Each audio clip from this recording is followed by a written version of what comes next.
आज मी तुम्हाला आषाढी एकादशीबद्दल सांगणार आहे. मागच्या वेळी आपण वटपौर्णिमेच्या वेळी भेटलो. आज आज देवशयनी एकादशी, आषाढी एकादशी आहे. त्यानिमित्ताने मी तुम्हाला भेटते आहे. तर ही आषाढी एकादशी जी आहे ती श्रेष्ठ आहे. तिला पद्मार्थ एकादशीसुद्धा म्हणतात, देवशयनी एकादशीसुद्धा म्हणतात. आणि अशी ही एकादशी, त्याची गोष्ट आहे.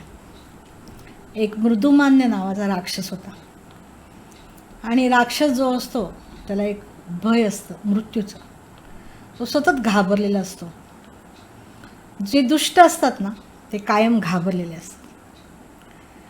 तर तो शंकराकडून एक वरदान घेतो, शंकराचं प्रार्थना करतो, वरदान घेतो. आणि शंकर त्याला वरदान देतात की मला कोणापासूनही मृत्यू येऊ नये. आणि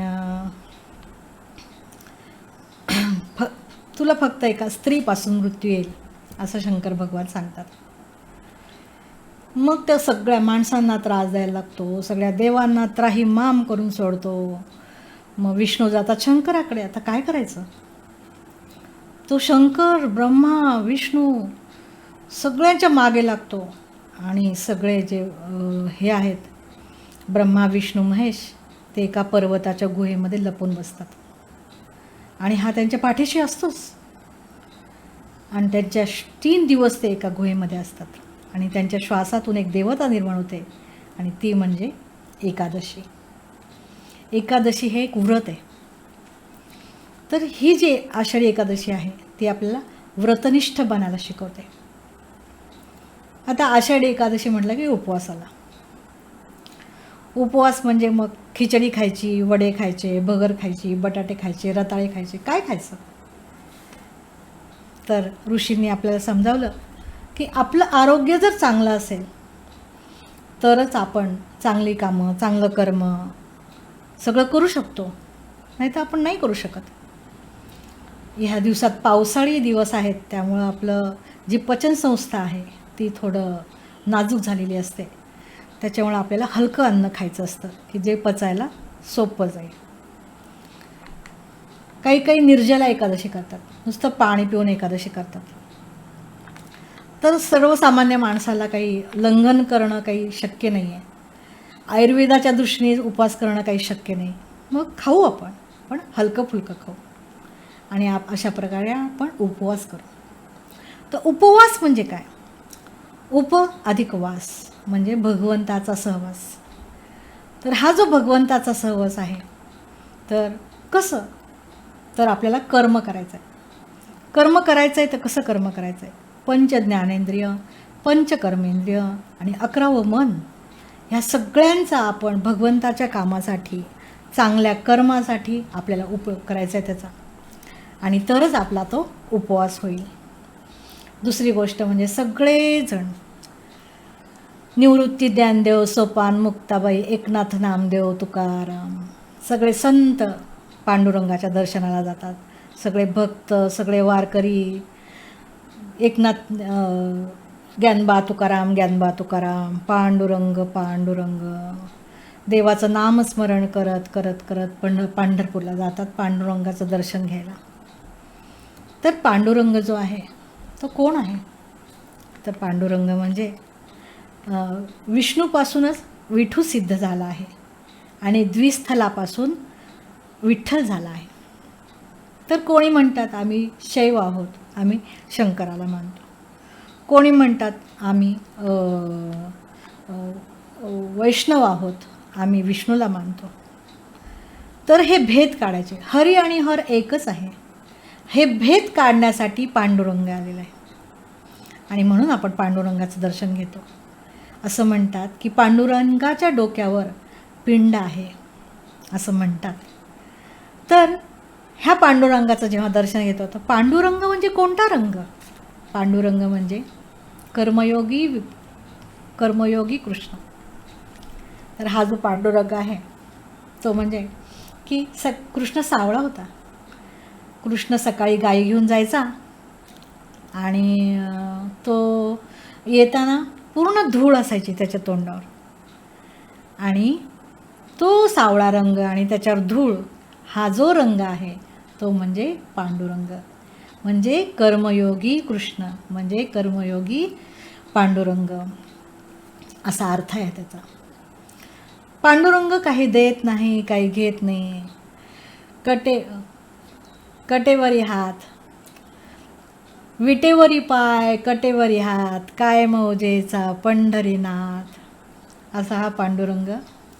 जेव्हा आपण दर्शन घेतो तेव्हा आपल्या लक्षात येतं की तो काय सांगतो की अरे हा भवसागर खूप खोल नाही आहे, हा भवसागर कमरेपर्यंतच आहे, तू ये भवसागरात उतर, आणि हा भवसागर काही खोल नाही आहे, मी आहे ना, ये ना, असं आपल्याला पांडुरंग समजावतो. हे सगळेजण एक उत्सव आहे, वारी म्हणजे एक उत्सव आहे. आणि ही जी वारी आहे ती पांडुरंग जेव्हा सगळेजण जातात ज्ञानबा तुकाराम करत, पांडुरंग पांडुरंग करत, तर याच्यामध्ये आपल्याला समजवायचं आहे की लहान नाही, मोठा नाही, गरीब नाही, श्रीमंत नाही, सगळेजण एकत्र या रे अवघे जन, आणि हे सगळेजण एकत्र भगवंताचं दर्शन घ्यायला जातात. म्हणजे आपल्यातला भेद काढायचा आहे, सगळ्यांनी एकमेकांवर प्रेम करायचं आहे, सगळ्यांनी एकमेकांना मदत करायची, आणि असं करत करत करत सगळेजण पांडुरंगाच्या दर्शनाला जातात. ही एकादशी जी आहे ती देवशयनी एकादशी आहे.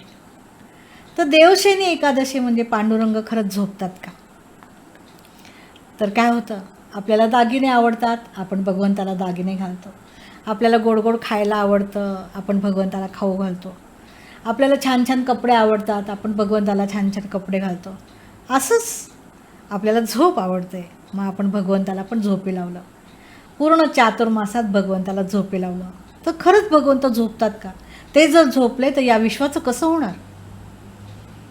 तर आपली जी आई असते ना ती कंटाळून झोपून जाते. एखादे दुपारी मुलं इतके त्रास देतात, काहीच ऐकत नाही, ती कंटाळून तुम्हाला काय करायचं ते करा, मी आता झोपते, असं करून ती झोपून जाते.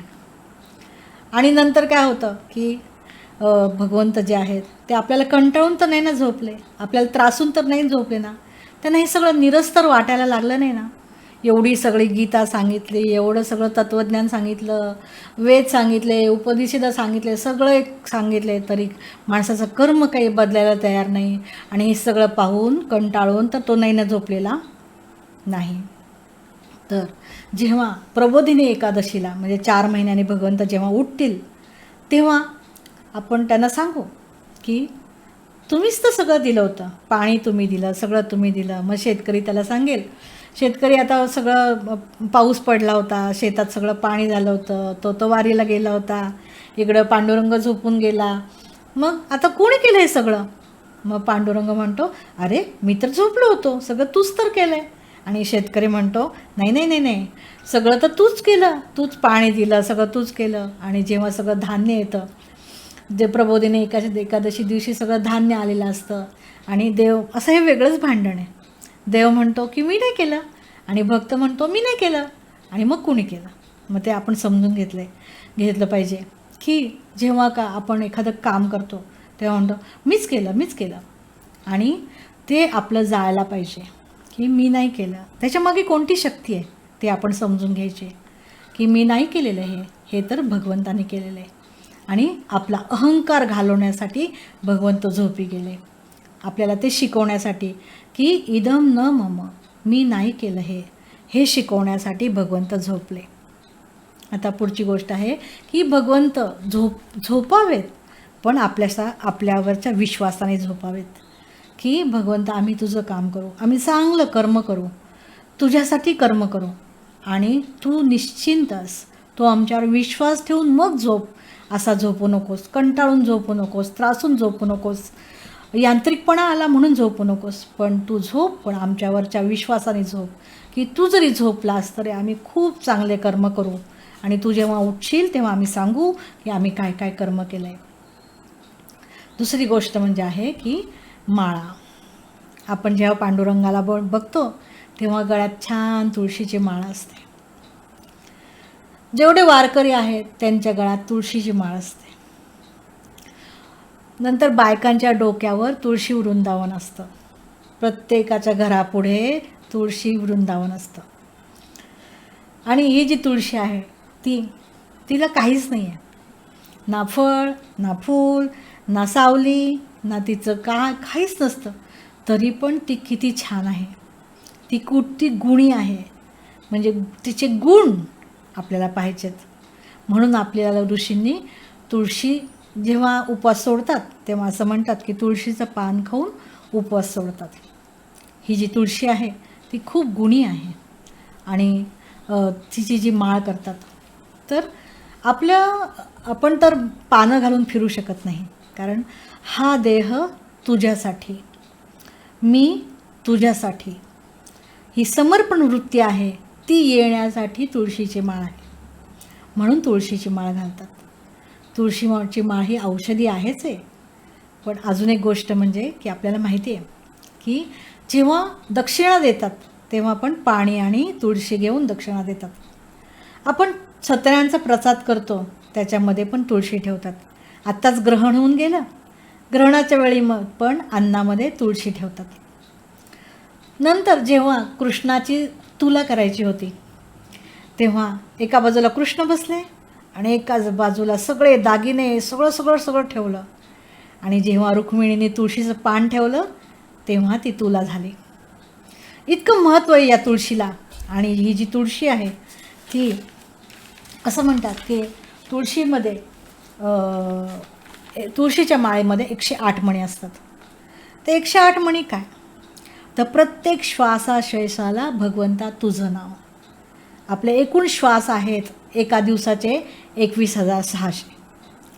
मग अर्धे झोपेत जातात आणि त्यातले जे अर्धे आहेत ते 10,800. मग 10,800, मग त्याचे 10,800 म्हणजे 100ला 1 मणी जर धरला आपण तर 108 मणी. म्हणून माळेमध्ये 108 मणी असतात की प्रत्येक श्वासाश्वासाला भगवंता तुझं नाव. म्हणून गळ्यामध्ये माळ घालतात की भगवंता हा देह तुझा नाही, हा देह माझा नाही, हा देह तुझा.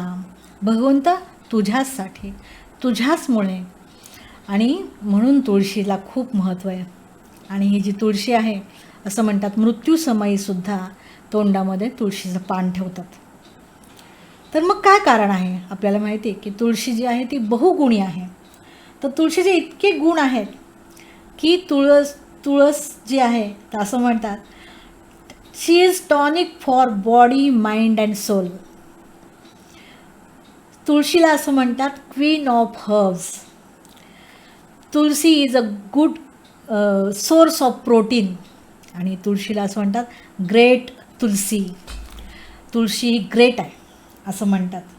आता कोणकोणते न्यूट्रिएंट्स आहेत तुळशीमध्ये, तर तुळशीमध्ये vitamin C, vitamin A, vitamin K, vitamin B6, selenium, vitamin E एवढे न्यूट्रिएंट्स आहेत. आता मिनरल्स कोणते आहेत, calcium, magnesium, phosphorus, iron, riboflavin, niacin, omega 3 fatty acids. आणि तुळशीमध्ये तिला प्रॉपर्टी कोणती आहे, अँटीबॅक्टेरियल, अँटी फंगल आणि अँटी इन्फ्लेमेटरी एवढे तिच्यामध्ये हे आहेत. जेव्हा ग्रीन टी करतात, सध्या करोना आहे तर करोनामध्ये ग्रीन टी पितात, तर त्या ग्रीन टीमध्ये सुद्धा तुळशी घालतात. नंतर ॲरोमा थेरपी जी आहे त्याच्यामध्ये सुद्धा तुळशीचा इसेन्शियल ऑइल तयार करताना तुळशीचं इसेन्शियल ऑइल तयार करतात, तुळशीचा अर्क तयार करतात. आता तुळशी कोणत्या कोणत्या डिसीजमध्ये आपल्याला उपयोगी येते, तर इतके उपयोग आहेत तिचे की बस. तर malaria, diarrhoea, vomiting, nausea, eczema, stomach ulcer, eye diseases, insect bites, stress, sexual problems, sleep problems, forgetfulness, exhaustion, anti depressant, anti anxiety, antioxidant. It is detox body, prevent cancer, wound healing, analgesic, pain killer, sharpen memory, brain function, arthritis, anti ageing, in asthma, strengthen bones, post menstrual problems, good source of energy, skin care, hair health, boosts immunity, heart health, prevent kidney stone and regulates blood sugar. तर तुळशीला काय म्हणतात माहिती? तुलसी श्री सखी शिवे पापहारिणी पुण्य दे, नमस्ते नारदनुते नमो नारायण प्रिये. अशी ही तुळशी खूप खूप खूप इम्पॉर्टंट आहे. She is queen of herbs. She is giving source of protein and she is tonic for body, mind and soul. एवढी गुणवान तुलसी आहे. आणि आज आपण आषाढी एकादशी करताना हा विचार करू की आपण आषाढी एकादशीचा उपवास करूच, पांडुरंगाला समजून घेऊच. यावेळी वारी नाही आहे, पण आपल्या पांडुरंग जे आहेत त्यांचं आपण दर्शन घेऊच, कारण आपल्या घरी सगळ्यांच्या घरी पांडुरंग आहेत. हे सगळं करून आज आपण समजून घेऊन की तुळशीची माळ कशासाठी, भगवंत का बरं झोपतात. आषाढी एकादशी जर करायची आपल्याला तर आपण आयुर्वेदाच्या दृष्टीने करूया. पांडुरंगाची वारी करायची आहे, पांडुरंगाचं दर्शन करायचं आहे, तर आपण सगळे आपल्यामधले भेद, उच्च नीच, गरीब श्रीमंत, लहान मोठा, ज्ञानी अज्ञानी, हे सगळे भेद काढून आपण दर्शन घेऊयात. आणि आम्ही शैव आहोत, आम्ही वैष्णव आहोत, हे सगळं काढून आपण पांडुरंगाचं दर्शन घेऊयात. आणि तुळशीची जी माळ आहे आणि तुळशीची माळ आपण असं करूया की तुळशीची माळ आपण समजून घेऊन की तुळस काय आहे आणि तिचे काय उपयोग आहेत हे समजून घेऊन आपण भगवंताला सांगू. आज देवशयनी एकादशी आहे. पांडुरंगाला सांगू, भगवंता तू निश्चिंत झोप, तू सांगितलेल्या मार्गावर आम्ही चालू, तू सांगितलं आहे तसं आम्ही कर्म करू, तू जसं गीतेमध्ये सांगितलं आहे तसं आम्ही करू. आणि हे सांगून आपण आषाढी एकादशी आपण साजरी करू.